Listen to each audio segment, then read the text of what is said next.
तर आज मी तुम्हाला ना अगदी सोप्या पद्धतीने कमी वेळामध्ये कमी साहित्यामध्ये होणाऱ्या अशा खुसखुशीत गरमागरम क्रिस्पी अशा चवदार टेस्टी कोथिंबीरच्या वड्या बनवून दाखवणार आहे। कोथिंबीरच्या वड्या हे सगळेजण आवडीने खातात। कोथिंबीरचे भजे, कोथिंबीरचे पराठे बनवले जातात।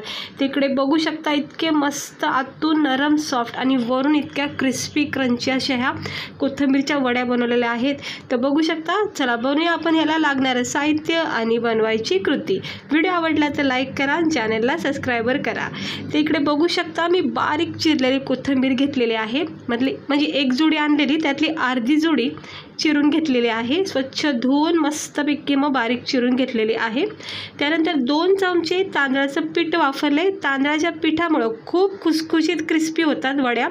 त्यानंतर इथं 1 वाटी बेसन पीठ घेतलेलं आहे। बेसन पीठ आपल्याला थोडंच वापरायचं आहे। त्यानंतर इथं 2-3 चमचे सफेद तीळ टाकायचे, 1 चमचा जिरे घेतलेले आहेत आणि 4 हिरव्या मिरच्या आणि लसणाच्या 7-8 पाकळ्या घेतल्यात। लसणाचा फ्लेवर खूप छान असतो कुठल्याही भजा म्हणा, वडा म्हणा। तर सर्वप्रथम आपण ह्या ज्या मिरच्या घेतल्यात ना ह्याचे तुकडे करायचे, हे बघा, आणि ह्याच्यामध्ये लसणाच्या पाकळ्या टाकायच्या 7-8, अगदी बारीक पाकळ्या, तशा मोठ्याला नाही आहेत, आणि 1 चमचा जिरे टाकायचे। न मीठ टाकता आपण याचा एक ठेसा तयार करायचा, म्हणजे जाडसर कूट करायचा। हे बघा, ह्याचा असा एक कूट करून घ्यायचा, हो असा ठेसा आपला तयार होतो मिरची, लसूण, जिऱ्याचा। आता हे साईडला ठेवून घेऊया। एक मोठं भांडं घ्यायचं, बाउल घ्यायचा, मिक्सिंग बाउल। हे बघा, थोडासा ह्याच्यामध्ये कोथिंबीरचा काडी होती। आता आपण ह्या बाउलमध्ये सर्वप्रथम ही बारीक चिरलेली कोथिंबीर टाकायची। सगळी बारीक चिरलेली कोथिंबीर याच्यात टाकून घेतली। कोथिंबीरच्या काड्या ना अशा राहून जातात कट करता वेळेस, मग ते खायच्या टायमाला ना दाताखाली येतात, त्या मग काढून टाकायच्या। त्यानंतर आता ह्या कोथिंबीरमध्ये मी 2 चमचे तांदळाचं पीठ टाकले आणि हे जे आपण कूट केला ना लसूण, मिरची आणि जिरेचा, तो याच्यामध्ये टाकून घ्यायचा। लसूण, मिरची, जिरेचा फ्लेवर भजा असो किंवा वडी असो कोणत्याही प्रकारची खूप छान येते, टेस्ट खूप मस्त येतो। तर आता हे लसूण, मिरची, जिरेचा कूट टाकला आहे। 4च मिरच्या टाकल्यात, काही तिखटवाल्या नाही आहेत त्या।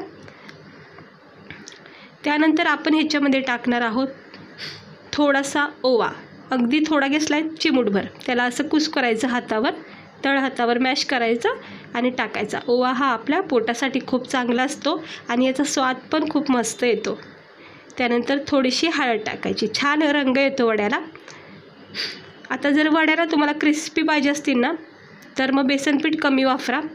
इकडे मी चवीनुसार मीठ टाकून घेतले। त्यानंतर आपण याच्यात टाकणार आहोत धना पावडर, एक अर्धा चमचा टाकायचा। त्यानंतर आपण याच्यामध्ये टाकणार आहोत थोडासा गरम मसाला पावडर, अगदी थोडा टाकायचा। हे बघा, थोडा टाकला आहे, छोटा अर्धा चमचा।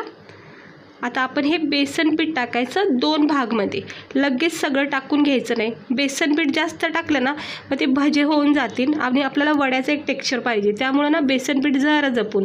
त्यानंतर इथं थोडंसं तीळ टाकले, अंदाजे 1.5 चमच्याचा तीळ टाकलं आहे, कारण 3 चमचे मी तीळ घेतलेला आहे। त्यामधले सुरुवातीला थोडं तीळ वापरायचं, थोडं बेसन पीठ वापरायचं, चोळून घ्यायचं सगळ्या कोथिंबीरला। आपण जो मिरचीचा ठेसा वगैरे टाकला आहे, मीठ, हळद, गरम मसाला, धना पावडर जे टाकले, त्याला सगळं हे चोळून घ्यायचं, बेसन पीठ, तांदळाचं पीठ आणि उरलेलं बेसन पीठ मग आता वरून टाकायचं। सुरुवातीला चोळून घ्यायचं बेसन पीठ, परत टाकायचं आणि मग थेंब थेंब पाणी टाकून ह्याचा एक घट्ट पीठ मळून घ्यायचं। घट्ट बॅटर बनवायचं, अगदी पातळ नाही बनवायचं, फक्त आणि फक्त ह्याला असं घट पिठासारखं आपले नॉर्मल मळून घ्यायचं। हे अशा प्रकारे तुम्हाला जर वड्या क्रिस्पी हव्या असेल ना तर बेसन पिठाचं प्रमाण थोडं कमी करा, कारण कोथिंबीरचा फ्लेवर पण येतो छानपैकी आणि मस्त क्रिस्पी होतात। हे बघा, हे पीठ किती छान असं मळून झालेलं आहे। हाताला ओलापणा द्यायचा आणि याचे 2 भाग करते मी। आता कोथिंबीर थोडीच वापरली त्यामुळे हे काय जास्त वड्या होणार नाहीत, फक्त खायचं मन झालं म्हणून मी झटकेपट करते आणि तुम्हाला सुद्धा दाखवलेला आहे व्हिडिओ। हे बघा, हे असं ह्याचे गोल आकार करायचा, म्हणजे आपल्या वड्या ज्या आहेत ना ते गोल होतात। ह्याला तुम्ही चौकोन शेप पण देऊ शकता आणि वरून ओला असतानाच हे सगळे सफेद तीळ उरलेले टाकून घ्यायचे, छान तिळाची कोटिंग येते. कोथिंबीरची वडी म्हणलं की तीळ हे आवर्जून पाहिजेच.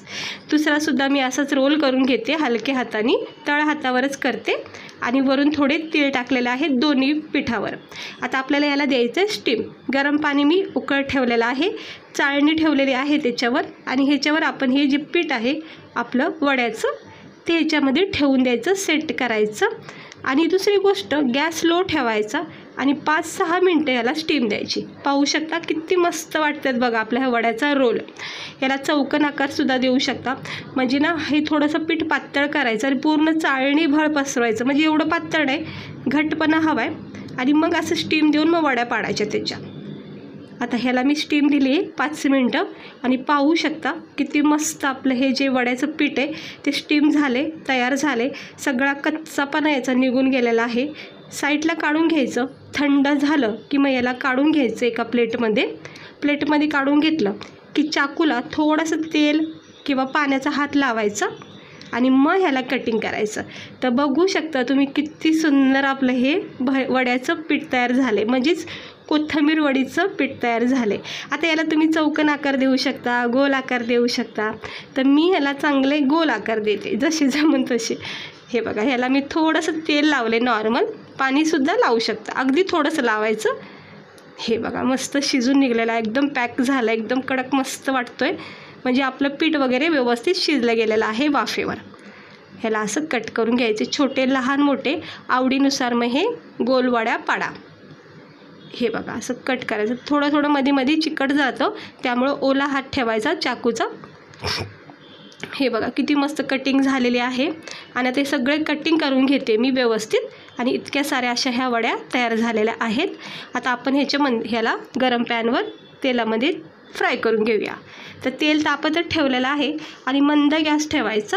अगदी जास्त कडकडून तेल नाही तापवायचं, नाही तर लगेच वड्या तुटल्या जाऊ शकतात किंवा करपल्या जाऊ शकतात. त्यामुळं अगदी मंद गॅसवर थोडंसं नॉर्मल तेल तापवायचं आणि मग ह्या वड्या सगळ्या सेट करायच्या अशा. आणि हलक्या हाताने चमच्याच्या साहाय्याने आलटीपलटी करून खालून वरून दोन्ही साईडून मस्त क्रिस्पी होईपर्यंत ह्याला फ्राय करा. कमी तेलामध्येच ह्याला फ्राय करा. हे बघा खूप कमी तेलामध्ये मी या सगळ्या वड्या आता तळून घेणार आहेत आणि इतक्या छान क्रिस्पी झाल्यात. लगेच काहीच वेळ लागला नाही, खूप मस्त भाजून निघलेल्या आहेत, तळून निघलेल्या आहेत. ह्या काढून घेते. ह्या अशा एक्स्ट्रा ऑइल याचं काढून घ्यायचं आणि बघा किती मस्त अशा क्रिस्पी झालेल्या आहेत वड्या.